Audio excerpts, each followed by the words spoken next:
الحمدللہ رب العالمین والعاقبۃ للمتقین والصلاۃ والسلام علی رسول کریم، اما بعد۔ آج کے اس درس میں پارہ نمبر 19 کا خلاصہ پیش کرنے کی کوشش کی جا رہی ہے۔ اس پارے میں 3 حصے ہیں۔ نمبر 1 سورہ فرقان کا بقیہ حصہ ہے، سورہ شورى مکمل ہے، سورہ نمل ابتدائی حصہ ہے۔ سورہ فرقان کے بقیہ حصے میں 4 باتیں ہیں۔ نمبر 1 قیامت کا تذکرہ ہے۔ قیامت سنے ہوں گے، جانتے ہوں گے، دیکھا کسی نے نہیں، لیکن قرآن نے جگہ جگہ قیامت کا تذکرہ کیا ہے۔ اہل ایمان کو یہ آگاہی کے لیے تنبیہ کرتے ہوئے کہ دنیا فانی ہے، ختم ہو جائے گی، یہاں بس ایک مسافر کی حیثیت سے زندگی گزارو، بہت زیادہ لمبی چوڑی تیاری مت کرو، دنیا کی دیواروں، دنیا کی بلڈنگوں، دنیا کی گاڑیوں، دنیا کی رنگینیوں سے دل مت لگاؤ۔ اس لیے قرآن میں جگہ جگہ قیامت کا اللہ نے تذکرہ کیا ہے۔ اسی طرح توحید، جس میں آسمان زمین رات کا خالق اللہ ہی، اس کو بیان کیا ہے کہ ان ساری چیزوں کا اللہ ہی ہے خالق، پیدا کرنے والا۔ تو ظاہر سی بات ہے پھر عبادت کا بھی وہ اکیلا ہی مستحق ہے۔ جیسے ان ساری چیزوں کو پیدا کرنے میں وہ اکیلا ہے، کسی کا محتاج نہیں ہے، تو ایسے ہی عبادت کے لائق بھی وہ تنہا اور اکیلا ہے۔ اسی طرح رسالت یعنی نبی کو بشیر و نذیر بنا کر بھیجا گیا، اس کا بھی تذکرہ ہے۔ آج عباد الرحمن کی صفات کا تذکرہ ہے۔ عباد الرحمن یعنی اللہ کے محبوب بندے جو ہوتے ہیں، ان کی صفت کیا، خوبیاں کیا ہوتی ہیں، تو اللہ نے اس بارے کے اندر ان کے صفات کا تذکرہ کیا ہے۔ ہم ایمان والے ہیں، ہمیں اپنی زندگی کے اندر ان صفات کو تلاشنا چاہیے۔ اگر ہے تو بڑی خوشی کی بات ہے، نہیں ہے تو پیدا کرنے کی کوشش کیجیے۔ کیا صفات ہے؟ عاجزی سے چلنا۔ وہ جب چلتے ہیں نا تو اس میں ان کے تکبر نہیں، گھمنڈ نہیں، بالکل خاکساری، عاجزی سے چلتے ہیں۔ چال میں بھی ان کے ساری ٹپک رہی ہوتی ہے، گھمنڈ نہیں ہوتا ہے۔ گھمنڈ میں ہوتا کیا ہے؟ دھن دولت اولاد، جاؤ حشمت، کرسی و عہدہ، اسی بنیاد پر گھمنڈ ہوتا ہے۔ لیکن ایک بندہ سمجھ لینا کہ یہ میرا ہے، میں اس کا مالک ہوں، میرے اختیار میں ہے، تو اس کے اندر گھمنڈ پیدا ہونے کے پورے چانسز ہیں۔ لیکن اگر بندہ یہ سمجھے صاحب یہ میرا، اس میں کچھ نہیں ہے، یہ اللہ نے ہمیں دیا ہے، مال بھی اسی کا ہے، کرسی بھی اسی کی ہے، جاؤ حشمت بھی اسی کا ہے، حسن و جمال سب اسی کا ہے، آج دیا ہے تو کل لے سکتا ہے، گھمنڈ کس بات کی ہے؟ تو بندہ جو ہوتا ہے اللہ کا نیک بنتا، وہ عاجزی سے چلتا، بڑا انکساری مزاج کا ہوتا ہے، اور جاہلوں سے الجھتا نہیں۔ جب دیکھیں کبھی 2 جاہل آپس میں بحث کریں تو آپ بڑھ کے تماشا دیکھیں، کون جیتتا ہے کون ہارتا ہے۔ کیوں؟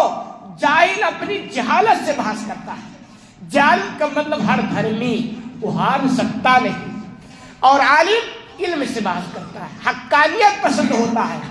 تو اسی لیے یہ اسلوب پیش کیا کہ یہ جاہلوں سے الجھتے نہیں۔ کبھی ہم نے دیکھا ہے، ہمارے یہاں تو کم، ہم دیہات وغیرہ میں جاتے ہیں، جب مسجدوں میں جاہل وغیرہ ہوتے ہیں، زیادہ تر چھوٹی چھوٹی باتوں پر بحث، معمولی چیزوں پر ٹکراؤ، اور کوئی کسی سے کم نہیں۔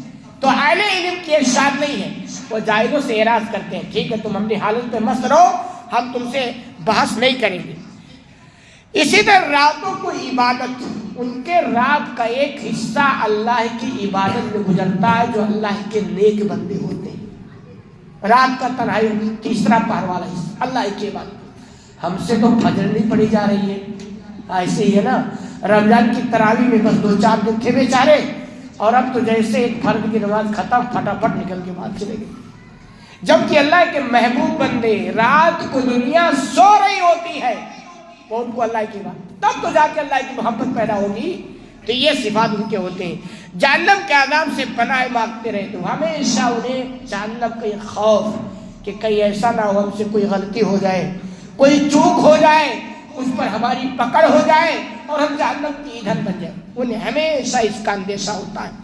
خرچ کرنے میں اعتدال، نہ فضول خرچی نہ بخل، یعنی اللہ دیتا ہے تو خرچ کرتے ہیں لیکن اعتدال، یعنی ایسا نہیں کہ خرچ کرنے میں بخیلی، خرچ کرے تو دل دکھے، ایسا نہیں، اور ایسا بھی نہیں کہ خرچ اتنا کر دیے کہ اب دوسروں کے آگے ہاتھ پھیلانے لگے، ایسی بھی نوبت نہیں آنی چاہیے۔ اعتدال، درمیان، کہ آپ اتنے محتاج نہیں ہو جائیں کہ آپ کل سے دوسرے کے آگے ہاتھ پھیلائیں، اعتدال کرتے ہیں۔ شرک سے وہ اجتناب کرتے ہیں، قتل ناحق سے بچتے ہیں، زنا اور بدکاری سے پرہیز، بہت دور ہوتے ہیں، زنا، بدکاری، فحش وغیرہ چیزوں، جھوٹی گواہی سے اعتراض، جھوٹی گواہیوں کے قریب نہیں جاتے ہیں۔ اور آج کا مسلمان عدالتوں میں دیکھ لو، جتنے گواہ بنے ہوتے ہیں نا، میٹر کا ان سے دور دور کا بھی واسطہ نہیں ہوتا ہے، لیکن اللہ کے جو محبوب بندے ہوتے ہیں، نہیں صاحب میں تھا ہی نہیں میٹر میں کیسے گواہی دے دوں گا؟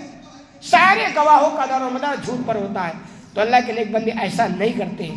بری مجلسوں سے پہلو تلی، یعنی بری جو مسئلے ہوتی ہیں جس میں غیبت، دنیا بھر کی غلط کام، اس میں وہ بیٹھتے نہیں۔ یہ بڑی آپ کی محفل ہے جس میں بھی بہت سارے لوگ بیٹھنے کا وارہ نہیں کرتے ہیں۔ کیا باتیں ہو رہی ہے بھائی؟ اللہ اس کے رسول کی باتیں، قرآن کی عظیم کتاب، اس کے خلاصے، اور یہاں بھی بیٹھنے میں پتہ نہیں کیا یاد آ رہا۔ تو ایسی محفلوں کو آج انتخاب کرتے ہیں اور وہ بری محفلوں کا انتخاب نہیں کرتے ہیں۔ کتاب اللہ سے متاثر، یعنی اللہ کی کتاب پڑھتے ہیں، اس کے معنی کو سمجھتے ہیں تو ان کے دل پر اثر ہوتا ہے۔ نیک بیوی بچوں کے لیے دعائیں کرتے ہیں، یعنی غیر شادی شدہ ہوتے ہیں یا ہوتے بھی ہیں تو دعا کرتے ہیں کہ اللہ ہمیں نیک صالح بیوی عطا فرما، اور اولاد بھی نیک اور صالح۔ جوانوں تم بھی دعا کرو۔